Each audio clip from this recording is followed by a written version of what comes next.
A really important question. One I think I've got a point of view on that might catch you off guard. So Ooh, let me all try to right. walk this. Let me walk this dog. So you know, IT absolutely has to be part of it. Okay. IT might even own the project. IT Mhm. doesn't own the problems, right? So Yes. RFID is about solving business problems. And so if that's problem is, how do the stores better operate and utilize their labor?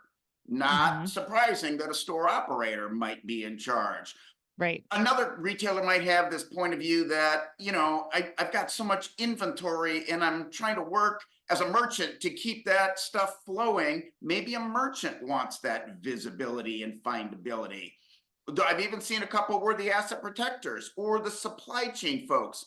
What I would tell you is, it's going to be business problem centric, but hmm it's going to be a change agent that believes in capability building, not quarter over quarter pain problem resolution. Like, in order to make quantum leaps as a retailer and go to the next level, you almost always have to engage in some kind of capability building. And so the change agents that can see that, the change agents that understand the business, the change agents that can see either how their competitors are catching them or how they can catch their competitors, those are the people that almost always lead these big programs.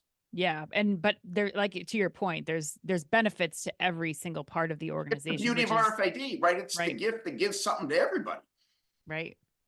And if I could add to that really quickly, I think it's important to always remember what type of retailer you're speaking about. Are you speaking about a mass merchant? Are you speaking about a supermarket? Are you speaking about a drugstore? It's also hmm important to remember what year you're talking about too. So for example, if we're talking about a clothing retailer, a specialty apparel brand, we're in the year 2024. Many of your peers have been using this for almost a decade, in some cases over a decade. Right. Right.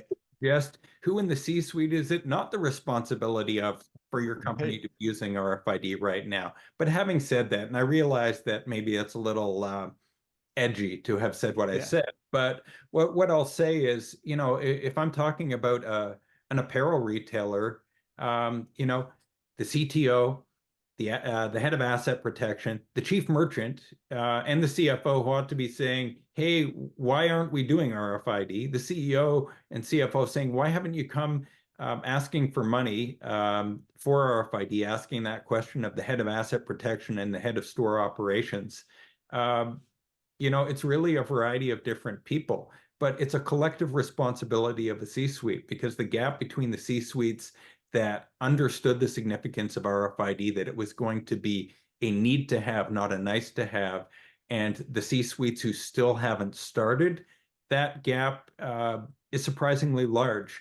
And ideally, in other sectors that have the ability to already be using RFID, like drugstores, hmm for example, or supermarkets, the learning curve for them isn't nearly as long.